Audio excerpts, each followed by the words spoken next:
Since the release of its first installment back in 2003, it didn't take long for Saw to become one of the biggest splatter film franchises in cinematic history. And with an ingenious villain like Jigsaw on the loose, this wasn't too surprising. But what does a series like Saw look like without the addition of special effects? The practical nature of the Saw franchise. Well, you might be surprised to hear that the franchise relied on very little CGI in the beginning. More often than not, visual effects artists were brought on to clean up certain shots or play with the lighting in an effort to make the practical effects in question look a lot more realistic than they were. It's pretty easy to make a prosthetic leg look real when you crank down the lighting and use some morbidly applied makeup after all. And it was this under-reliance on CGI that really made the Saw franchise one that horror aficionados came to love. You see, back in the day, horror movies were actually respected. When it came to classics like A Nightmare on Elm Street and The Thing, directors relied heavily on practical effects. This was especially true when it came to injuries portrayed in horror movies, as well as monsters that were brought to life on set. And to a large extent, that's what we've always wanted in the world of cinematics. It's a generally believed principle that practical always looks better than CGI, especially in the horror genre where budgets are a fraction of what we now see in the Marvel Cinematic Universe.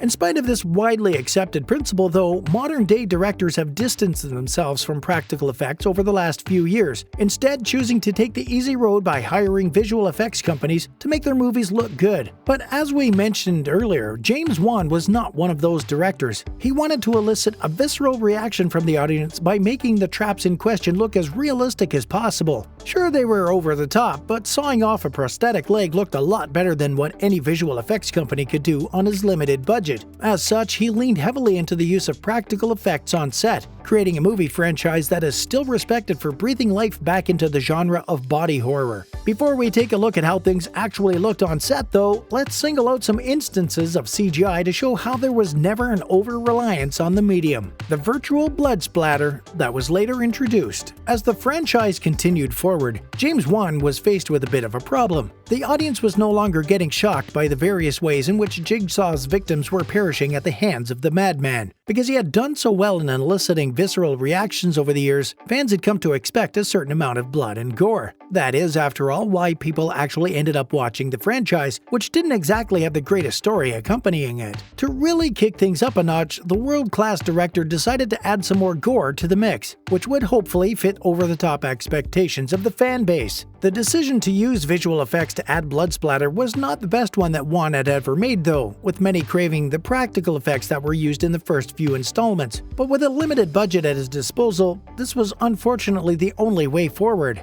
A visual effects department was brought on and asked to make each and every injury a lot gorier, which they decided to do by adding a number of bloody effects. This meant that the set was kept relatively clean, with very little fake blood being spread across it during those infamous torture scenes. The compiled shots would then be sent to the visual effects department, along with a description of what Wan was anticipating from the finished product. The visual effects artists would then get to work in post-production, using various game and effects engines to create the perfect amount of blood splatter for each individual scene. For those of you who don't know, there are already fully rendered blood splatter effects ranging from lacerations to explosions, so this was quite inexpensive and quick. The only difficult part was for the artist on the payroll to use blending tools in an effort to make the blood blend into the surrounding colors of each scene. We see why the decision was eventually made to do this, as the franchise started losing more and more of its budget towards the end. There was also a push from the studio to make things 3D, causing Wan to change his artistic expression to a certain degree. That being said, Wan still bore the brunt from fans when this was discovered. Small touch-ups were always necessary. According to the production team, little touch-ups like these were always necessary on set. When it comes to the setting of a horror movie, it can never be too realistic, as that causes it to float into the direction of the uncanny value. That's why more often than not, the torture scenes from the Saw franchise were shot and then edited in post-production with the attachment of a blue filter. For those of you who don't know, viewing a scene through a blue filter elicits feelings of sadness and dread, thus adding to the scenes that fans had become so invested in.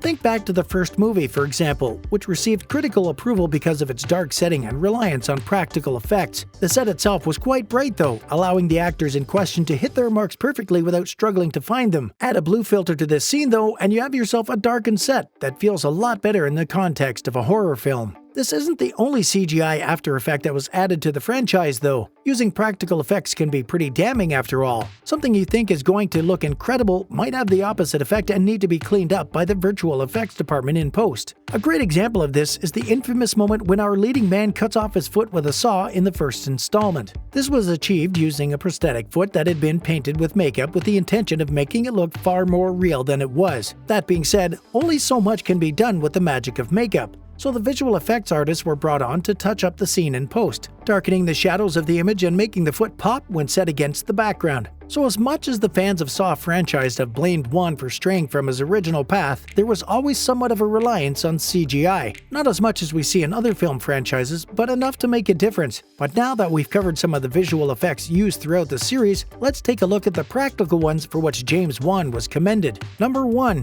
The rubberized shackles. When speaking in a commentary on the first film, James Wan made reference to the shackles found around the ankles of our protagonist. According to the director, he chose to make the use of real shackles for both the look and the sound of the film. He also wanted the actor to feel trapped in the situation he had been placed in, a great psychological effect that was created by literally immobilizing him with the locking of the shackles. That being said, shackles can actually cause quite a lot of damage, especially when the wearer is moving around in a panic. This is why they were fitted with a rubber tubing that prevented the shackle from breaking the skin of an unsuspecting actor. According to reports, quick movements were still pretty painful though. Number 2. The twist ending. A quick spoiler warning for those of you who never saw the first installment of the franchise, but it ends with Jigsaw standing up from the floor and revealing he had been in the room the entire time. It was an incredible moment that showed just how patient the villain of the franchise was, hinting at how he would spend hours waiting for his victims before capturing them. It also allowed for the final scene in which Jigsaw simply walks from the room and shuts the door, knowing full well that his victims are about to bleed out. Now, you'd probably think that a prosthetic dummy was used to simulate actor Tobin Bell throughout the entirety of the film. There's no way that the director got a famous actor like him to lie face down while the spotlight was shone on others. Well, as it turns out, that's precisely what happened. There was apparently no budget for a realistic-looking prosthetic, so Tobin was asked to play dead for the majority of the scenes he was in. Number 3. The unfortunate feces swirl. Knowing just how much passion James Wan has for realism, you might have been a bit worried when Adam, the character portrayed by Leigh Whannell, had to fish through a toilet bowl in the bathroom that was filled to the brim with human excrement. Lucky for Whannell though, Wan didn't think that using real feces would be very hygienic. This was why the production team decided to make a mixture out of partially melted chocolate, which when lodged into the toilet bowl resembles human waste with a little bit of tweaking. Who knew that some of the grossest scenes were actually one of the most delicious ones? Still though, we don't think we would have eaten that chocolate. So in the end, life on the set of Saw looked eerily similar to the final product. What do you think of this behind the scenes process though? Be sure to let us know in the comments section down below.